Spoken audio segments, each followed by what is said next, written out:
Well, I do teach mga companies and schools. Now I'm helping them build up an inclusive church. We partnered with CBCB, LIGO, sa Unang LIGO ng Pilipinas. And we conduct this, kapasan, simbahan para sa lahat. We give a whole day of training to church workers. A lot of churches have PWD ministry. And that's good. That's a starting point. But for me, that's only a starting point. Why? Because when we talk of inclusion, we talk of everyone having a seat at the table all together. Literally, kung hindi siya para sa mga sa community, alam mo oras para sa mga ako. Hindi yung masarap na siya sa mga natin. Kung yung natin, hindi na ako sisipa. Sabi mo, iwanan ko na yung pamaya ako sisipa. Diba? Why not? These people at all times of the Mass, at all times, in all church activities. How do we do that? By changing the mindset of everyone. Because it does not take much. It only takes someone to speak in an open mind and open heart like yours. Hindi na naman po eh. Hindi natin kailangan na high-tech na namin. Because we just want to be loving towards one another. Not judgmental to them. And then we come up with programs within our organizations. Nakasama sila. Remember,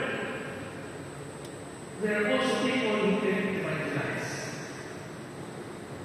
Hindi ko alam kung kilala kasi Nick Vujicic. Pag ginugan ko siya, Nick Vujicic. Maliit na mama, diba? Daw, patulang ng paa, patulang na tayo. Walang pinanang siya gano'n. Diba? And kung naman ang gusto niya, kung ba sinuturan ng lumen yung sarili niya eh. Pero natural yung isip ng katawan, magsumpay, kaya magsumpay siya. Alam na nakasumpay siya. He's one of the best pastors right now.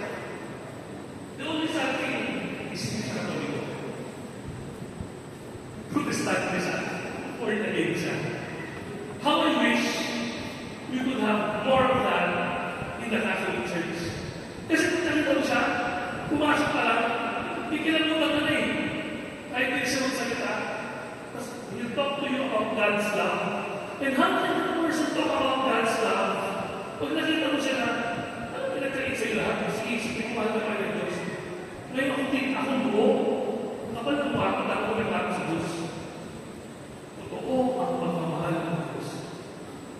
So we want everyone to be evangelized, reach out to people in sa community. Sigurado ako, papansin nila kayo.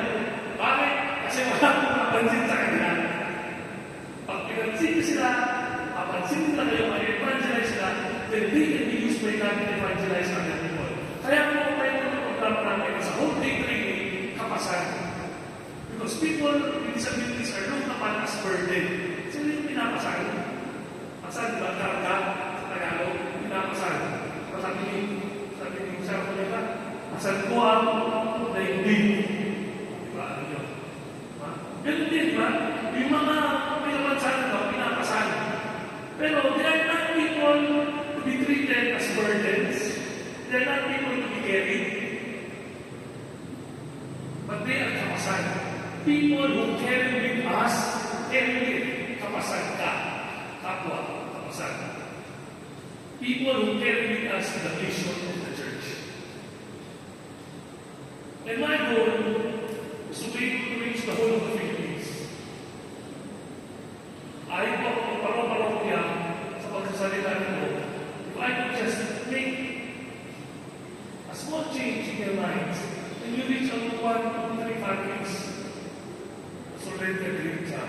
But imagine if all of us come together and we open our doors